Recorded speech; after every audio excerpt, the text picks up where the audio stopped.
Is a MAVTV Plus and FloRacing deal imminent? We'll discuss that, plus dive into all of the big dirt racing from the weekend. Let's go.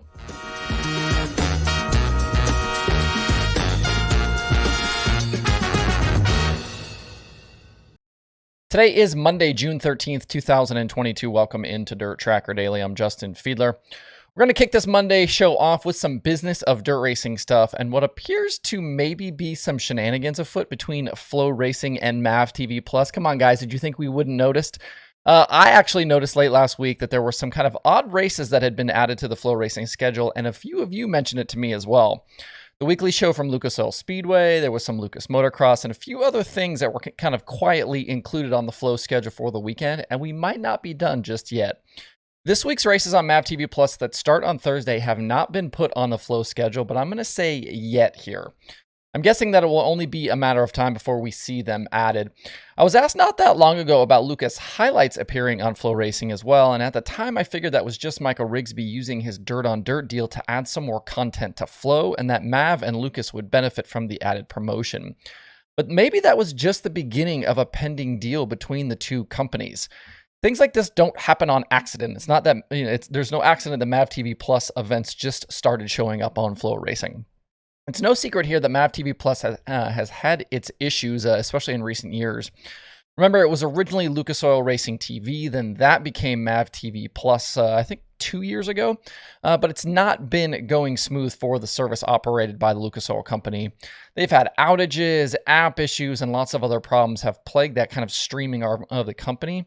And it was just a week ago that they had the entire service basically available for free for an entire weekend to kind of try and make up for some of the problems. It appears now that maybe the Lucas Oil Company has had enough and Rigsby and FloRacing have convinced them to do a deal going forward. This is all complete speculation on my part. I'm just putting some dots together, and I haven't spoken to Rigsby or really anyone on either side about this. But this would be a very nice get for Flo. If a deal is on its way, that would mean the Lucas Oil Late Model Dirt Series, more drag racing, motocross, possibly the Power Eye action, and a lot more will be available through Flo. I don't know what this deal would mean for MAVTV or the Plus service, but it's possible that the company would keep the TV network and just scrap the streaming side. They could keep control of the production and then just push those streams to Flo. And then on the flip side, kind of get nice rights fees to do that. They would be removed kind of from the headaches of trying to run their own service, and then they would get some cash. Remember too here that Flo already has early coverage of the Chili Bowl, and this could tie things even closer for that event as well. And if you remember, Flo also did have their own Chili Bowl main event show that was then posted as on-demand content later on following the live broadcast. A move like this would consolidate things even more at the top of the streaming game and strengthen Flo's offerings, I think, that are already really stout. I think the Lucas Oil Late Model Dirt Series is a big addition here if this is true. And if a deal is indeed coming, I'd expect an announcement fairly soon. Adding a bunch of Lucas Late Model races to the Flo schedule would certainly generate some questions.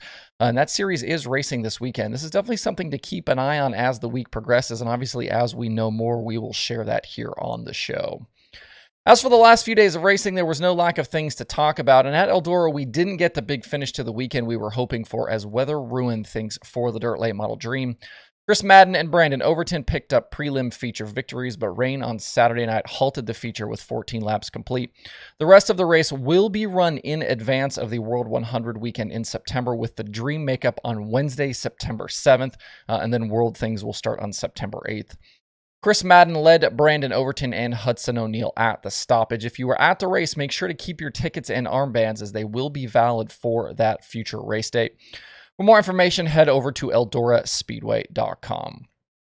At Knoxville, the World of Outlaws full-timers were shut out of Victory Lane during the two-night program over the weekend. Friday night, it was Brent Marks completing the evening sweep of qualifying his heat race, the dash, and the feature. Logan Schuchart and Brian Brown chased him throughout the main event, but could not get by the 19 machine. It was Brent's first ever win at Knoxville. And on Saturday night, it was Brian Brown taking the feature win over Brad Sweet and Spencer Baston. Brownie was a prelim night winner at Knoxville during the Nationals last year, but he hadn't had an official Outlaw win since this June weekend way back in 2019. Remember, those prelim nights are not official Outlaw races. The victory was also the first ever Outlaw win for Danny Lasowski as a crew chief. The dude is 6th all-time with 122 Outlaw wins as a driver, but even with as many times as he's won, he was really fired up on Saturday night to do it as a crew chief.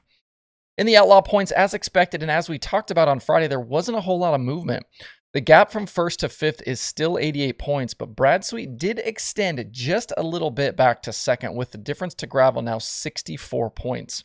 Sheldon Haudenschild dropped back to 4th after issues on Saturday night, so your top 5 right now is Sweet, Gravel, Carson Macedo, Sheldon Haudenschild, and Logan Schuchart. The Outlaws stay around the Midwest for the next several weeks, and 2 nights at Beaver Dam are on tap for the coming weekend.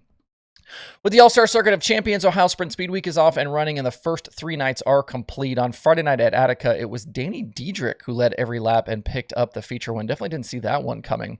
Friday was a good night for PA Posse drivers who were off the porch, with Dietrich winning at Attica and Marks winning at Knoxville. A bunch of our points contenders with the All-Stars had issues, and Hunter Schoenberg, Corey Eliason, Tyler Courtney, and Parker Price Miller all finished outside the top 10, all involved in different incidents. For Saturday and Sunday, the series moved over to Fremont, and the win I've been telling you guys about finally came on Saturday night, with Parker Price Miller outdueling Chris Andrews and Craig Mintz to pick up his first win of 2022 and his second All-Star win of his career. PPM hadn't been in an All-Star victory lane since 2015, which I think is pretty crazy to think about, especially kind of in the meantime, he's won Outlaw shows and other stuff too. Behind PPM, it was also a nice run for Chris Windham, who picked up his first series top 5 of the year. And on Sunday night, Zeb Wise battled past pole sitter Cap Henry on the opening lap and led the full way for the win. It was Zeb's second win of the year and second in just 5 starts. It was a nice bounce back from a 23rd on Saturday night after he had a throttle pedal break. Speedweek keeps rolling along with the competitors headed to Wayne County tonight. Cap Henry currently leads Justin Peck, Dietrich, Sunshine, and Craig Mintz in the week-long standings. As for the year-long championship chase, Sunshine and Peck have separated themselves from the rest of the field.